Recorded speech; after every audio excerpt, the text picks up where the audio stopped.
Can you hear the fan? Hi, I'm John and this is my vlog, and today I want to talk about a great international sporting event that's been happening right now, and you probably are aware of it unless you just don't pay attention to things, which is cool. I mean, you have to choose what matters to you and doesn't matter. The World Cup. It's the fourth Sunday of the month, which is my official week to try stuff. And so today and this whole month, I am trying to care about soccer, and more specifically the World Cup. And so far, it's going pretty well. So I'm going to share for you some of the stuff I've learned so far and give you some tips on caring about soccer, World Cup, yes. So let's start really macro. Either you like sports or you don't. The first step to caring about soccer, probably, is caring about sports in general, seeing their value.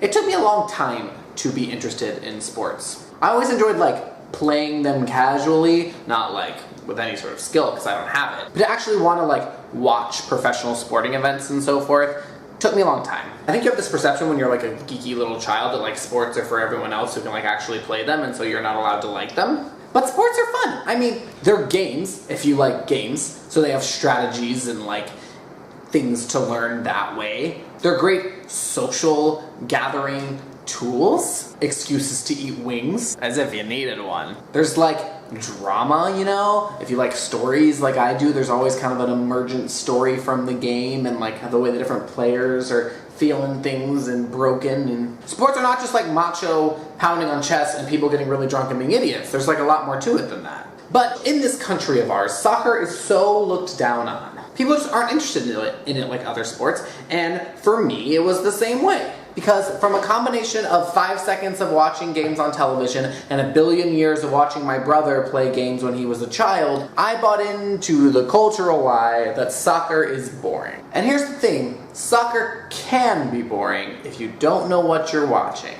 This goes into two camps. Camp number one is if you don't know what you're watching in the sense that you don't know who these teams are, you don't care who these teams are, what does it matter? If you don't care about a sporting event in general, you're not going to enjoy it. I don't think it's fun just to watch people play sports if you really don't care who wins. Other people may feel differently. So there's a tip for trying to care about soccer.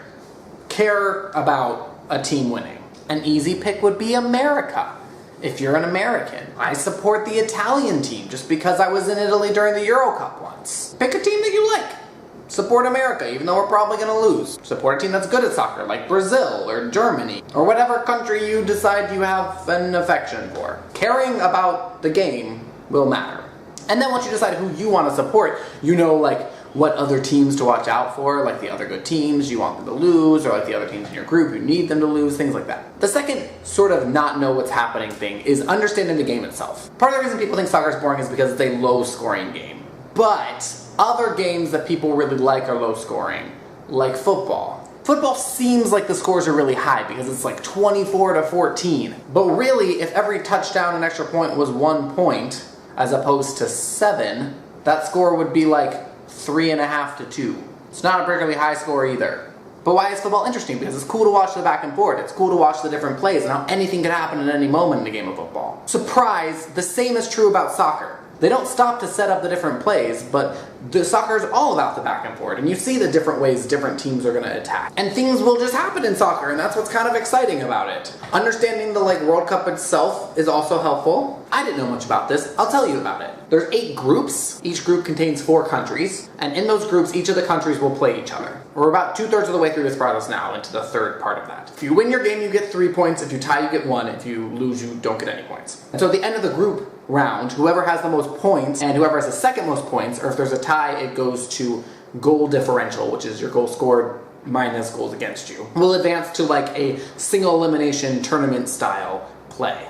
Boom, you understand it. So the US right now, it's pretty exciting. We won our first game, which no one was expecting, and we tied our second game, and due to what else is happening in the group, we're currently tied for first. So this upcoming game we're playing against Germany is super important. You should care about that. And the game that Ghana is playing against Portugal is also important to US's success, and you can care about that. Something that has made watching the sport more enjoyable for me is that I've been watching with my friend Sarah, who actually knows a lot about what's happening. So while I can generally follow, this side has the ball and this side doesn't, and it's moving and things are happening, and I can sort of understand why stuff matters, she knows things like oh, the way that person's advancing is really good, and oh, there's that person set up on the outside, and if they can find him, they'll be in good shape. Sometimes this gets stressful when she's shouting things at the television I don't understand. But for the most part, I really enjoy having someone there who can like elucidate the strategy of what's happening to me. Surely you know someone who cares about soccer. It's hard in America, but you can find someone. So I guess the big question is, why? Why should you bother caring about the World Cup? These international sporting events are one of the few times where many people from all around the world are all focused on the same thing. And maybe it is something as seemingly trivial as a game involving putting a ball in nets. But there's sportsmanship and camaraderie and things to playing games with people. And these aspects of games are exciting to see on an international stage. The rest of the world besides America really cares. So you can be a person who's like, I don't care if they care, I only care about things I care about. Or you can join in the excitement that is this international event that we are all part of in the world. So I spent the past few weeks, and I will be spending the next few weeks caring about the World Cup. And I